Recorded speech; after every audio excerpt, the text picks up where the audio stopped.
Le gouvernement bedoui remet sur le tapis l'éventuelle importation de véhicules de moins de 3 ans.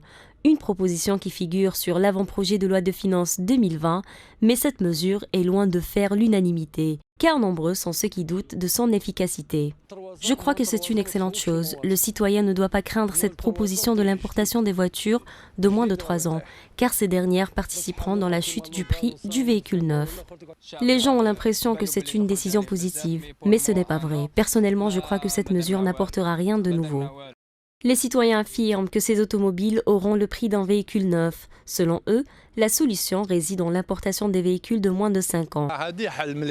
L'importation des voitures de moins de 5 ans pourrait être une excellente décision. C'est mieux que les moins de 3 ans. On espère que les prix baisseront d'ici là. L'importation des voitures de moins de 5 ans est une bonne chose pour le citoyen qui n'a pas les moyens de s'acheter un véhicule neuf. Ainsi, les voitures de différentes marques seront disponibles. L'importation des voitures de moins de 5 ans est mieux, mais avec la licence des Moudjahidines. Sinon, le véhicule reviendra trop cher. Rencontrés au marché de Tedjilabine, les citoyens indiquent que le prix des voitures de marque a chuté de près de 10 millions, tandis que celui de la moyenne gamme restera stable. Les voitures chères ont enregistré une baisse d'environ 10 à 15 millions. Par contre, celles qui coûtent entre 60 et 120 millions ont enregistré une hausse ces derniers jours.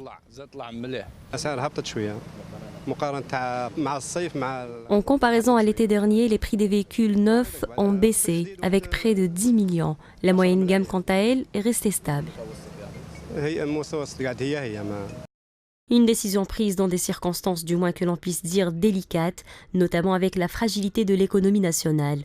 L'on se demande donc des conditions de cette mesure ainsi que la suite qu'elle prendra. Rappelons par ailleurs que l'importation des véhicules d'occasion a été interdite par le gouvernement il y a 14 ans, suite à des pressions immenses exercées à l'époque par les concessionnaires automobiles.